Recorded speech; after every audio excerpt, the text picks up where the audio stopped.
One. Here we go.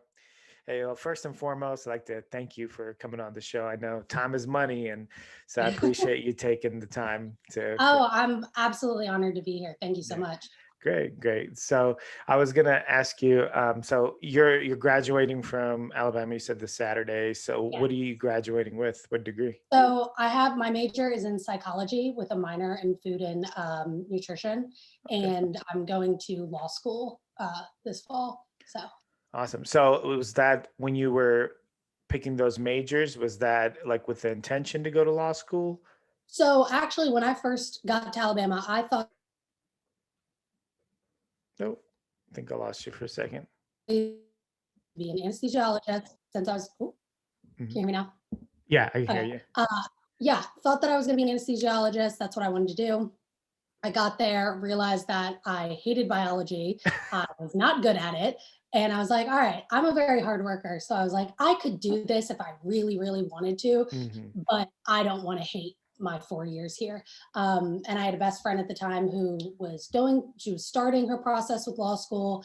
And she was like, you would just do so well in this. Like, you have all the qualities. I'm a pretty good speaker, very hard worker. And the more that I was talking with her, I was like, yeah, this could be really something I could do. Hmm. And when you are pre-law, you can kind of major in anything. Most people either Right. do like history or English. But I didn't really like any of those. I've always Yeah. been very analytical of people, and I really enjoyed learning about the mind and mental health. So Mhm. psychology was right up my alley, and I really enjoyed it. Awesome. So how long is law school going to be? It's 3 years. 3 years. So you got another 3 years in school. Yeah, Are you- it's not too bad. I like Yeah. school. I like the structure really of it, Yeah. of being able to, you know, just Hmm. learn and I'm all about I'm big about my planner. I like Hmm. having all my things. Like I enjoyed that, like being Yeah. productive. So it works for me. Yeah. They say that, and I particularly believe it, that if you write things down, there's something like powerful about having some things Absolutely. written down. It's like I can only like function that way. Like I write everything down for my day. 1000%. Absolutely. It's even I forgot who said it, but it's proven that it's like you're 30% more likely to achieve your goals if you physically write them down, if you Right. take pen to paper. Yeah. And I really think, and I always write down not just my goals, but, I like to journal, stuff like that. And I really do think that the reason why is because you're able to take something that's like mentally of Hmm. like it's to make it physical by Hmm. writing it on paper. So you're able to make Yeah. your goal or whatever it is you're working with that much more real because Hmm. it's something tangible now. You can hold it in your hand. Absolutely. I think the phrase that I personally heard, and again, like you, I don't remember who said it, but it's Yeah. like dreams become goals when they're written down. So it's like if it's not Oh written yeah. down, it's a dream, but once you write it down, it's a goal. So 1000%, especially when you have, it's one thing to say that you want to do something very broad, but when you really break it down and you turn it into steps and actions and yeah. as small as you can get it, the more easily you're going to be able to work towards it and most likely achieve it. Absolutely. So, with being such a person that's obviously very studious and mind oriented, how did Yeah. you get involved in like fitness and training? So I was always an athlete. I was doing competitive cheer since I was a kid. I was doing Mhm. gymnastics, softball. I was always active, and my parents were really healthy. They always worked out. And I got my first membership at a gym when I was like, I think I was 12, and my mom lied and said that I was 13. And I was like, oh, I think I'm so cool. And I started working out. She showed me a little bit of it. And then I got really serious my sophomore year of high school. And I had a couple guy friends who, I'd go work out with and we'd go lift and like be a bunch of bros. And we just thought we Mhm. were so cool. And then I just started to get really entrenched in bodybuilding. And I had a approached me. He was like, you have really good muscle development. Like, have you ever thought about competing? And I was like, I'm 15. I didn't even know that you could compete like as a minor. I thought you had to be Yeah. like 18. And Yeah. he was like, no, no, no, you could compete. And I was like, oh, that would be so great. And he was like, I'll coach you if you want me to. And I was like, absolutely, let's do it. And yeah, I was sophomore in high school, didn't really have a ton of muscle. I mean, I was pretty strong, but I was still really shrimpy and little. Hmm. And I did my first show that September and I was hooked and I just was so addicted to it. So And you I've been did doing it at it. 15 years old? I just turned 16. 16. So that, I mean, while it is possible, it doesn't happen very often. Like you don't Yeah. really see a lot of, like competitors that young. So you're part of a very like exclusive club when that, Yes, I always really enjoyed that. The first show that I did, all of the competitors, I'm from South Mississippi. Mhm. There were all the other competitors, all the other bikini competitors were like 28 and up. And so I'm standing there, I'm like, hey girls, like what's going on? They're like, who's this kid? Like, but I just always connected really well, even, with older people. But Yeah. I always enjoyed the fact that I knew that like I was a little different. And, there were kids at school who like I had friends who were really supportive of it, but I would get dogged like Yeah. all the time in class, because you go to like biology and you're sitting there eating tilapia and asparagus, and everyone's like, that stinks. And I'm Yeah. like, I don't care, I gotta eat it. And they'd make fun of me because of my water jug, and they'd be like, oh, you think you're so cool because you work out. But Yeah, you know, yeah, it was, being yeah. a kid. I know exactly how you feel because when I was younger, I was involved in a lot of like grappling sports, like wrestling and like judo, jujitsu, that kind of stuff. And a lot of that, and I don't know if you've been around any wrestlers or taking classes with any My of, little brother actually is yeah. in wrestling at his high school, and my dad was a coach. So I've Yeah, heard all of so that. you're aware. So like you're aware of the weight cuts and stuff, and it's like when Oh, yeah. you're weight cutting during the day in class, and like people, same thing. Like people are making fun of you. Like, what are you eating? Like, why are you spitting in a cup? Like, that kind of stuff. Like getting dehydrated. That. So I completely understand where you're coming from. But it's like the drive. Once the drive is there, you like lose it. So did I lose you? You there?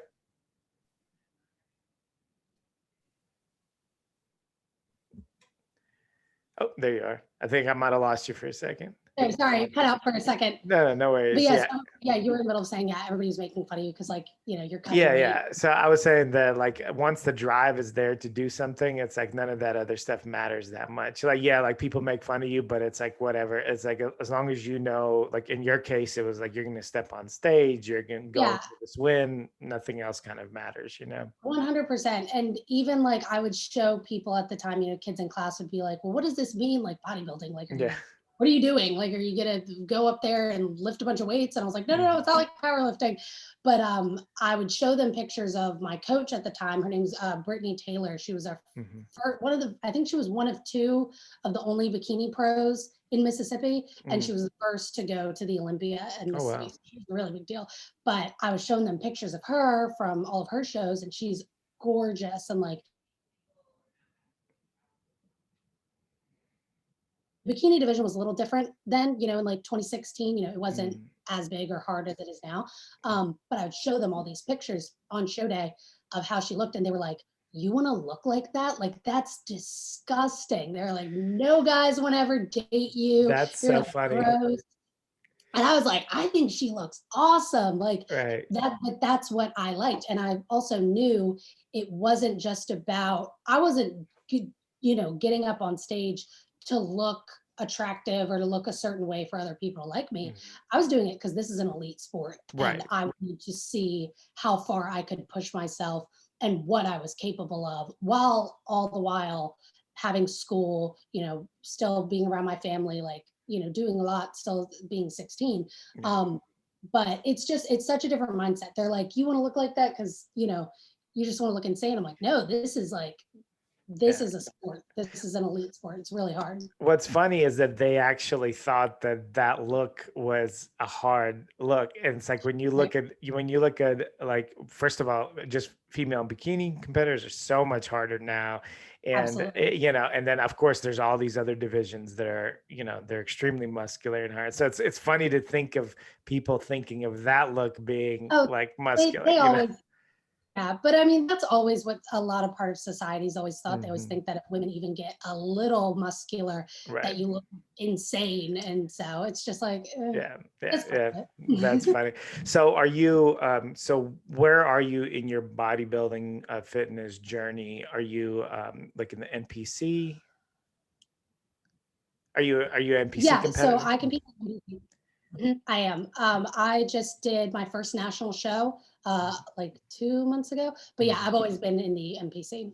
Got it, got it. So are you always gonna, you think you're always gonna stay, I know you're pretty young girl. Are you always gonna stay in bikini? Are you thinking you might, jump around some divisions? Were you thinking about I'm anything definitely else? I'm definitely staying in bikini. Got it. My goal really is to turn pro in the next year or so, and hopefully be able to get up to one point being at the Olympia. Yeah.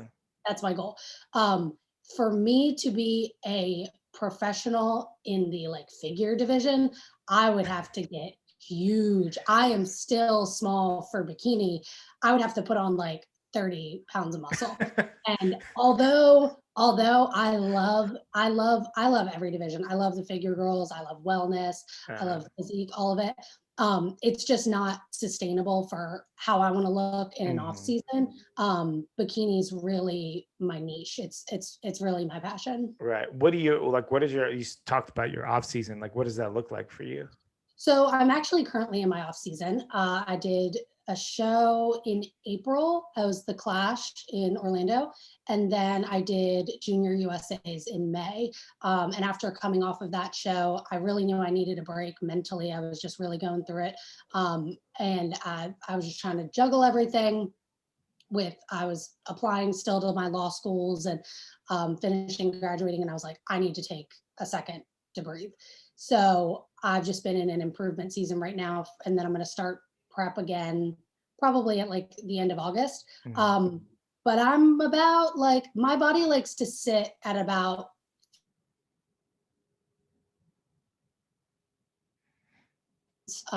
above my stage weight. So that's about where I'm at right Mm. now. Can you repeat? Um, Can you repeat that again? Sorry, you cut out just for a second. sorry. No, you're Um, fine. but yeah, my body likes to sit around like 10 to 15 and Mhm. 15 to 20 pounds above stage weight is usually where I sit. So that's where I've been Mhm. as of right now. I was going to ask you, how do you, so when you go into from your off season into your prep, is it quite a harsh cut, or for you to lose that 15 pounds, or you kind of So is pretty easy for you? it used to be. So when I was younger, like in the beginning of college, if I was getting ready for a show, I had a very strong contrast between my off season and my in season. And I feel like as I've grown as an athlete and matured a lot, my I feel like I'm kind of in prep all the time. Mhm. I'm still, I mean, there's way less cardio, but the training intensity is still the same. The foods that I eat are still really the same. I still am practicing my posing and stuff like that. So, last I started prep for my shows in November of last year, and we just took it pretty slow, just Mm. slowly kind of chipped away. I was already starting out at a decently lean point. I probably only lost like 15 to 18 pounds around that time. But it came off pretty easily. Yeah. And then so now that's why I try not to get too far above stage weight. You don't want to be in a situation where you gain a bunch of weight in your off season and then you're having to really diet hard. Yeah. Calories really aggressively, Yeah. and it's just not good for your metabolism.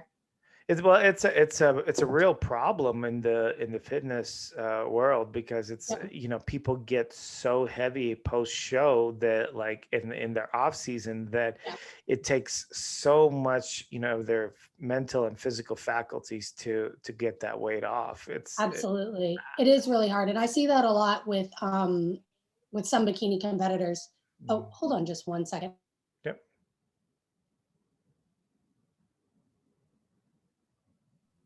Sorry, that was my Yeah. mom in the other room. I Um, figured it was no, somebody that's like okay. that.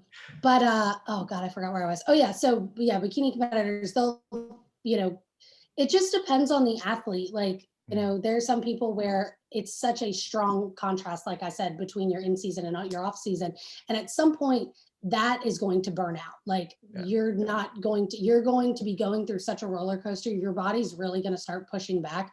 And for me, like, this is a lifestyle for me. This is the way that I want to live my life all the time. And when I really realized, you know, looking at other pro competitors, top Olympians, I was like, okay, how are they handling their off season? And they are still putting on a healthy amount of weight to get hormones and everything in check, and to be at a good spot. But they're not getting like 25, 30 pounds above stage weight because it takes a lot to get it back off. And then also you don't feel that good. It's a lot of body image issues that you am not a stranger to. I've dealt with it myself. You just want to be at a good spot where your lifts are really good, you're feeling good, your hormones are in a good spot, but you still feel confident in yourself. And then you know that whenever you start a prep, you know, to get off.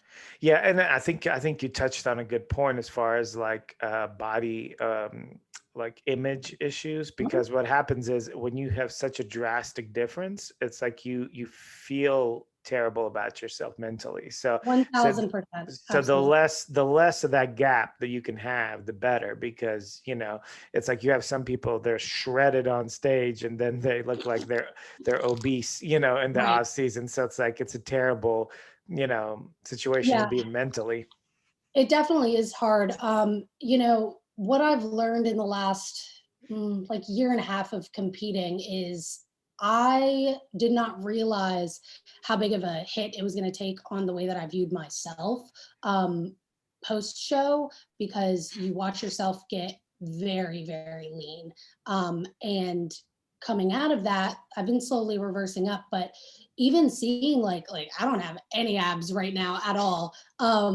And I didn't realize that that was going to affect me. Like I gained weight in my legs and my butt and in my face a lot. My face gets really round, and it takes a lot of work to really work with yourself and think, you know, why do I feel badly about myself if I put on a little bit of weight, even though I know it's necessary? Why do I feel better about myself in the gym when I'm a little bit leaner? And the reason for me, at least, is when you're really lean, getting ready for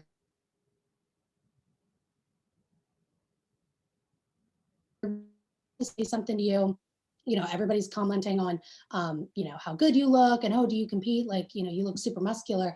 And so I didn't realize like that made a big difference to me versus when I work out in the gym now. And I mean, I still look good, but you don't get as many looks. But when you're like 2 weeks out from a show and you got vascularity going everywhere, you feel seen. You feel seen by other people. And I think that that itself is a big reason why people have a hard time. You know, you shouldn't have an extreme on either. And like, if you're someone who you're going into your off season and you're not putting on quality weight to put on muscle, if you need to grow for your division, you're wasting your time. Like you know, it's bad for your health, especially women. If you're staying below like 15% body fat year round, you're doing damage to your body and to your reproductive health. And I obviously don't want to do that. But I think that's a big reason why people do that and stay so lean all year round, and they're not progressing and they're showing up to shows looking the same. And it's just like you're hurting yourself. And it's just because you want to look a certain way to feel a certain way when people see you like that.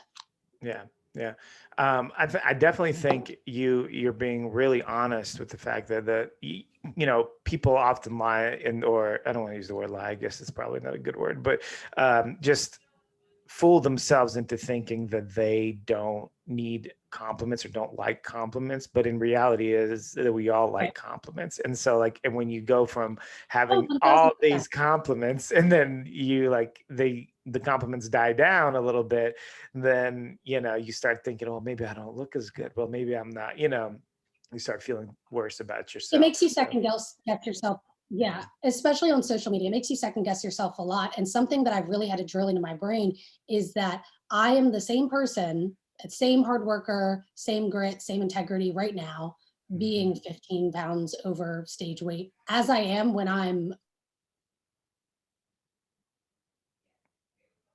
you really have to drill that in your head. You have to say, I'm exactly the Right. same person. I still work as hard. I still do all of the same things, but people will treat you differently. Like, more people are going to want to take the advice from someone who, looks absolutely ripped Right. Right. versus someone who just looks average. Yeah. So, but it does affect you, and it definitely affects, your self-image and the way that you think of yourself. Yeah, yeah. Well, you figured it out at like the onset, essentially, of your, young competitive career. So that's a good thing. Sometimes it takes people quite some time to figure that out, if they ever figure it out, and it's Or yeah, it can be a real problem. So what are your like points of improvement now in your off season? Like, is there a certain part of your body that you're trying to develop more?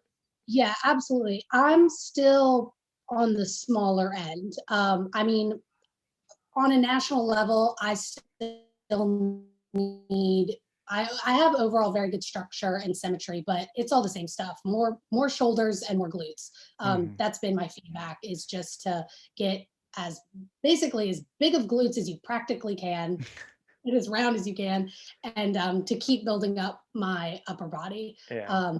But yeah, I mean, it's always growing, and especially like, you know going, if you're competing in bikini, and being at the national level and the regional level is one thing, but if you want to go pro and then you want to compete at the pro level, completely different. Mm.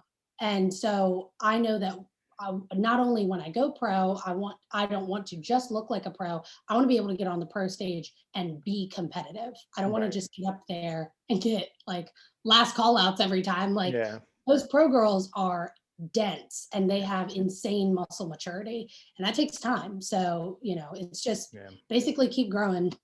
Yeah, it is different, right? Because a lot of people will turn pro, but then that's kind of where they'll stay. They'll just have the pro card. They'll never actually compete as a pro. So it's like, to me, it's kind of like, what's the point if you can't be competitive? Like, if you can't, use that pro card. That's like getting drafted to the NFL but never playing. Like, I mean, It does happen a lot, and I've seen girls who, will go pro, and they end up, it's basically just giving up your pro card if you mhm, don't compete. And I've seen people where I feel like it's really interesting when you've worked so hard for something for so long, and then you finally get it, and it's almost like, oh shit, now what do I do? Like, I've right. got it, now what? And I think there are some people who kind of crumble under the pressure a little bit, Mhm, and it gets them, and they're like, you know what, this might be the best that I can do, I'm just going to leave it there. Like, yeah. they don't want to push themselves any harder, which is totally fine. Like, to each their own. There's some people who go pro and then they decide that they want to have a family, or they Mhm, just decide that bodybuilding's, it's just right. not right for them anymore, competing anymore. That's totally for them. But oh my God, when I get that pro card, I'm going to be like, let's go. I'm ready. I'm Yeah. ready. Get me on stage. Yeah, absolutely. No, I think what happens is you become like the big fish in a small pond, and then you Mm, switch over to being a small fish, in the big pond. And it's like once you go pro, so you basically start from bottom, so to speak, 1000%. and it's like I think sometimes people have a hard time. Oh, I was this incredible, amateur. Now I'm just getting started as a You pro, see that a lot. You definitely see that a lot at the regional level. There are a lot of people who, when I first started out, I was doing really small shows in Mississippi. Mhm. And something I saw pretty often was there were competitors who I would know who would compete once a year. They would do the same show. Mhm. They would only do one a year, and it wasn't even like a national qualifier or anything. They would just stay at the same regional level, doing the same shows, not really improving, and just kind of doing it. I mean, I guess it's just for fun for them. But I mean, for me, this is a sport. Like, Right. you're going to get better. So it's like, why would you just keep staying at the same level? Like, they don't have any ambition to like go get nationally qualified, go to nationals. So I mean, to each their own. Like, Right. there's some people who just want to get on stage once just to see what it's Yeah. like. But yeah, if you're someone who really is about this sport, you've got to take that feedback, and you've got to go into your off season and work and keep showing up and keep getting better, Right. to get to that national level, to get to each, part of that pyramid. And I also, especially for women, I was talking to a girl that was doing some amateur NPC figure competitions, and can you hear me? Mhm. Okay. And she, Yeah, I can. she was telling me that how expensive it is for women. I didn't realize it. I should have, but I Very didn't realize it. Like with all the makeup and the hair and the Oh, suits and everything. So absolutely. just to do that for no reason whatsoever, I mean, to me seems pointless. It kind of is. I mean, yeah, for especially bikini, I mean, the amount of money that you spend on suit, heels, the tan, your coaching is expensive. And then you got to get, posing practice. So you got to pay somebody to do that. Supplements are crazy expensive. Like, this is an expensive sport. And I tell that to anyone who asks me if they want to try it out. I'm like, you got to be in a good financial spot. And then on top of that, entry fees, hotel, travel, whatever. And it is true, like, if you're just doing it, if you're doing it for fun, that's fine, but it doesn't make a ton of sense to me if you're going to be spending a lot of money, Right. not really be getting a lot of payout. That's another thing I don't really understand with the people who don't take a quality off season, and they're spending a lot of money at, say, the national level, and they're just getting the same placings. They're not Every improving. time.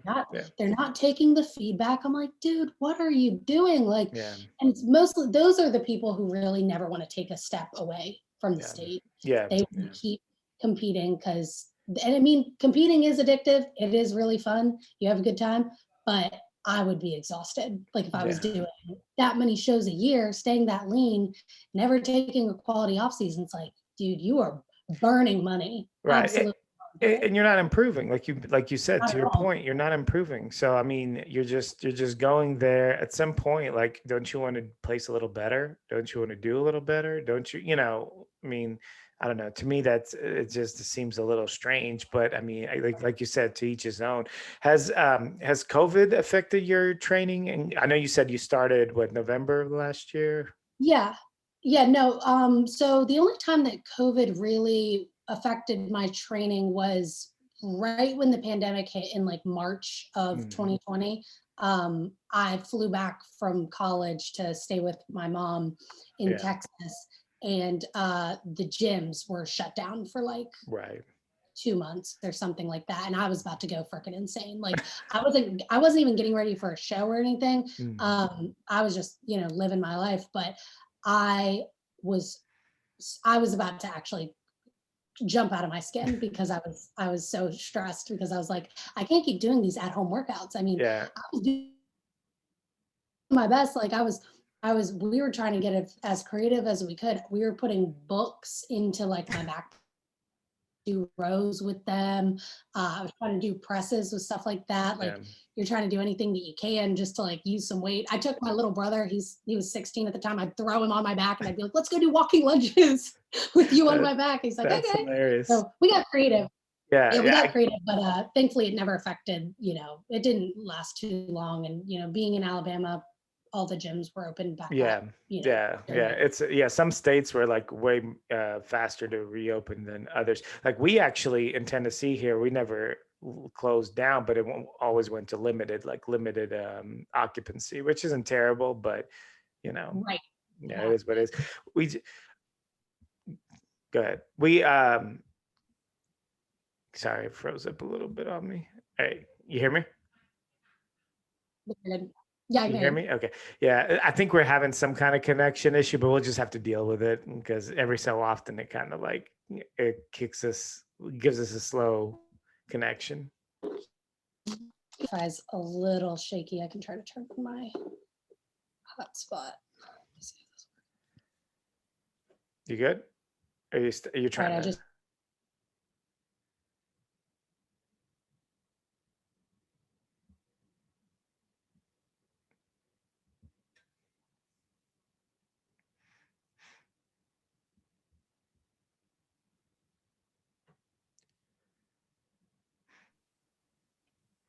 Okay, can you hear me? Yeah, you're back. All right, I'm connected to my phone's hotspot now, so I should be good. Sorry about okay, that. No worries.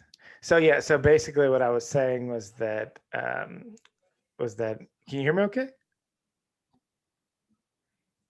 Can you hear me okay? Mhm. Yeah, I can hear Okay. you. Okay. So what I was saying was basically when I Yeah, no, I can hear you. okay, good. So basically, when the gyms shut down and stuff, and like everybody went to try to buy equipment, and so I Mhm. did the same thing. And wouldn't you know it, of course, the equipment was so expensive, like extremely expensive. I was Oh my like, God, it's this is insane. ridiculous. So I was like, how's Yeah, 145? they're gonna charge you like $50 for like one dumbbell. Yeah, it's insane. Yeah, and you just couldn't afford it. So it's like, so legitimately you couldn't do it. And so like every so often I'd find something I could put in my house, but for the most part it was like just a matter of just making it work with whatever I had. So Yeah. you did what you could. So but hopefully we'll never get back to that I state of hope things. not. I don't think I could go back to it now. Yeah. Absolutely not. So what are your plans as far as like future shows and things like that? Do you have something in mind? Yeah, so my plan right now we've been working with my coach. We're gonna start. I've been reverse dieting since my last show, so that was like 2 months ago or something like that. Mm, We're gonna keep doing that until about the end of August, and then that'll have me at about a 16-week-ish placing from nationals at the end of the year, and it's mm. usually in Miami. Yeah. Um, but they're doing it in Orlando this year. I think they've been doing a lot of their shows that are usually in Miami, in Orlando. But that's December like 17th or something Mhm, like that. It's towards the end of the year. But that's what I'm shooting for. I might do a warm-up show before. We'll see. mhm. Like just like a regional show or something like Right, that. Before. right. But that's the goal. It's a really big national show, but I'm excited. Yeah, I've had a couple of buddies that went to Miami back before COVID and everything. So to that show, that's a huge show. So hopefully you'll do great. I'm sure you will though. That's so so yeah. Now Orlando is like the spot. Like Florida is like the spot because they're doing Yeah. all these like even the Olympia wasn't that in somewhere The in Olympia, Florida? they did the Olympia in Orlando last year, and then Yeah. they're doing it in Orlando again this year. Yeah. So it's it'll be interesting to see. And I know the Arnold now they're having it right before the Olympia, but the Arnold's not going to have the It's expo. not gonna be an expo. Yeah, Yeah. and which is one of the main reasons why I go to the Arnold is for the Oh yeah. expo. That's a big deal. So this is gonna kind of mess things up for a lot of people, but we'll see what Yeah. happens. I'm shocked that it's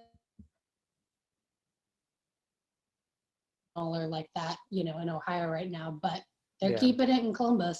Yeah, I know that the time that I went down there when well actually I was going to go, and just that same day that I was going to fly out I saw that they basically like canceled the expo and canceled everything, so it was tough. I know Arnold I was felt so bad for all of the yeah Arnold yeah, no, was I felt so bad for trying all to the do it. businesses and stuff. Yeah. Yeah, Arnold was trying to like get just have the show, which they kind of like let him do that, but yeah, it was a mess. So I'm glad at least they're trying to continue with doing it and not completely cancel them, so we'll see what happens. But so you can do the nationals, then you can get your pro card, then you're gonna go win a pro show, then you're going to Olympia. Fingers crossed. Oh Right. my God, I know that would, oh God, can you imagine? I remember my mom was saying something about the Olympia, and she was like, well, she's like, what do you think? Like, do you think you'd be at the Olympia like next year? I was like, are you out of your mind? Like, that would be insane. I That was would like, be would it be awesome. amazing? Yes. But let's reel it back a little bit. It, So but let's it, just work on the pro card right now. but it happens. Things like that happen. They do happen. It's You pick the right shows. If you turn pro, you pick the right show. You might. there was actually a girl who I saw, I don't know her name. She Mm, got her pro card at Junior Nationals this year in mhm, June, and she just did like 2 pro shows, and she won one of them and mhm. is now qualified for the Olympia. And I was like, she started this year off as just a regular girl, as an amateur. She wasn't even a pro yet. She goes, gets her pro card, boom, gets an Olympia qualification. That's Like, it. talk Sometimes, about a come up. sometimes the cards fall just right, and that's like, and with bikini, it's tough because there's so many competitors. It's so many, so it's kind of like any show potentially could have a lot of And people. it's such a subjective sport. The bikini Right. division is so different from other divisions in the sense that, when you're judging a men's bodybuilding show, most people in the audience can say, all right, that guy's probably going to win because he's the biggest, has the best symmetry, stuff like that. Right. You're Right. able to tell. Bikini is an entire package. And Hmm. it also depends on who you're standing next to. Hmm. Because, if you're standing like, take, Janet Leigh, for Hmm. example, Miss Olympia, standing next to Angelica. Angelica has a more dense and muscular look Yes. versus Janet, who is very muscular but very sleek. Hmm. Um, like Angelica is going to look even more muscular standing next to her. Right. Janet's going to look even smaller standing next to her. Depends on who you're standing next Right. to. That's what makes those pro shows even more difficult to judge, because obviously everybody looks amazing, but every single thing down to the wire has to be on point. Yeah. Like, it's insane. Yeah, nobody looks bad. Like nobody on the pro stage looks bad, and nobody on the Absolutely Olympia not. like looks bad. Everybody looks amazing, like you said. It's just a matter of like now it's a game of comparisons, and that's why like predominantly I'm trying to think of any other divisions where they switch Olympia champs that much, but I don't think there is one. I think usually you have an Olympian champ for a while, and it's like Right. in bikini. I mean, being an Olympia champ is great, but that doesn't necessarily mean that you will be the Olympia champ next year. Because I think Ashley Kaltwasser won it 3 times, and that was I think that's the most, if I'm not mistaken.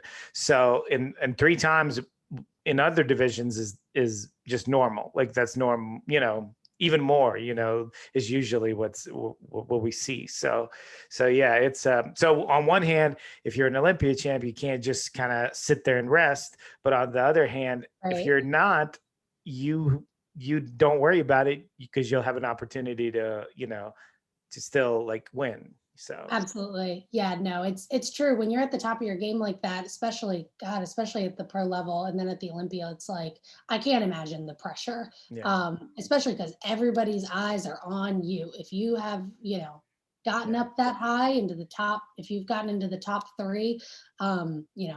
everybody's watching you. But it just depends on however, you look at it. There was Jennifer Dory, I was watching a video of hers a couple days ago, and she's getting ready for the Tampa Pro, and she came in second at the Olympia last year, and I love her. She's amazing. But she was talking about somebody was asking her like, "Are you really nervous again?" Because like they were asking her if she was nervous competing at the Tampa Pro because she just won it last year, Yeah. and she's competing in this year. They're like, "Are you nervous because like you're defending your title? Yeah. Like, are you nervous you're going to lose?" And she's like, "Well, it depends on how you look at it." She's like, "In my eyes, everybody's supporting me." She was like, "I have so much support and love for all these people who think I'm going to do well." She's like, "It's not like everybody's watching me, like waiting for me to fail." She's like, Right. "Everybody's just supporting me." So Yeah. it's however you look at it. Absolutely. Your mental outlook in bodybuilding is extremely important. I mean, you can Very do important. what you can do with your body and that's it, then that's all you can do. But like the way you receive everything is extremely important. Bodybuilding is definitely a sport of mental grit, Hmm. because this sport will chew you up and spit you out very quickly Absolutely. if you Very allow it true. to. And you have to become, I mean, your body can really do anything. Like, it doesn't matter how much cardio, how much chicken you have to shove down your throat, whatever you got to do, like, your mind is what takes you there. Your Hmm. mind is what brings your body to those places. Right. And that's why you see people who burn out in this sport really quickly because Yeah. their body was going real far, their mental state was not there, Yeah. and eventually you're going to be like, I cannot do this anymore. I'm burned out. I'm done. That's it. Yeah, yeah, yeah. Discipline like discipline is so important. And if your dad, if he hears this, he'll appreciate this. But wrestling has taught me like the kind of discipline that lasted me, a lifetime. And I think bodybuilding also can do that if you Mhm. allow it. If you Yep. allow it to do that. So, and like you said, some people, it's like they'll quit rather than allow themselves to be molded by it. So It definitely depends on the person. I mean, obviously discipline is a learned mhm. trait it's something that comes with maturity. You know, the discipline that I had when I was 16 is quite different than it is now when I'm 21. Sure. Um, but mentally, like the biggest thing is you have to be in a place where you feel healthy and happy in all aspects of your life mentally, because like I said, this sport is tough, and it will really break you down. And if you're not in a healthy mental space, like it doesn't matter. I mean, if you have discipline, it'll push you through. But at some point, you're going to ask yourself, why am I doing this, and who am Right. I doing it for? Right. Because it's got to be for you. At the end of the day, you have to have your why, Right. always there with you to get you through those hard times. Right. But yeah, if you're mentally not in a good spot, you're not going to be able to stay in this sport. Like discipline aside, motivation aside, you have to feel happy and content, Sure. in yourself, because it's hard. It's really hard. Yeah, yeah, no, for sure. It's a interesting. This is a very simplification of like what you just said. But when I was younger, and people would come up to me, or I would talk to guys, and we'll be training, and whenever I would hear like guys talk about, oh well, they just want to lift weights for to get girls, or Sure. to have women interested in them, it's like I almost, as soon as those words came out of their mouth, I knew that this was a short-lived process, because Absolutely. that's not going to be enough for you to continue to push yourself and train hard and everything. You have to do it for yourself, not like, I agree. A not, 1000%. I mean, obviously, I've really enjoyed bodybuilding's brought me so many things in my life. One of them is, I feel very confident about how I look and my health and stuff. But you got me wrong if you think that I'm waking up at 5 a.m. and getting on the treadmill for however many hours for a guy to look right, at me. Like, absolutely not. A guy would right, look at me even if I wasn't working out. So what is it? It doesn't matter. So, absolutely, but it's true. You can't be doing it for other people, right, especially like when as a sport. Like I can understand somebody wanting to, work out a little Mhm. bit. They look good, and because they want to be looked at a certain way. But bodybuilding, oh, that is a whole nother thing. Yeah, And it's right. It doesn't last if it's not for you. It's not sustainable. hmm, If you're doing it for other people, if you're doing it so that other people will think that you're impressive, or that for social media or anything like that, it's not going to last, because that is not what is going to get you through those moments where you want to quit so bad, or yeah, you're in so much pain, or you're suffering. Like your why has to be your passion for you, yeah. the reason why you do it. If it's for somebody else, it's not going to last. Yeah, absolutely. And don't worry, I know I'm frozen. That's I think my camera That's just okay. cut out, but it's good timing, because we're gonna go ahead and kind of wrap up. So do you feel comfortable helping people, training, and or like giving people advice or anything like that? Yeah, I don't have any problem giving people advice. I will say, I'm not a certified personal trainer, Hmm. or nutritionist. I don't think that just because you have a following, you should be inclined to take on someone's health. I mean, I know that's so Absolutely. popular on Instagram now. They're like, oh, I'm a competitor, I should be a coach now. And I'm like, Hmm. no, no, no, you don't have the qualifications for that. Right. But I have done, like, I've made training programs for people, just like workouts and stuff, simple stuff like that. But Awesome. I wouldn't be someone right now to be like, oh yeah, I'll take you on as a Right. client or something like that, just because like I don't have the certification for it. Got it. Got it. But if somebody did want to reach out to you, or and look for advice or anything like that, or they just Oh, wanted to, asking questions about anything, about competing, yeah, about anything at all, yeah. absolutely reach out to me. What would be the best way?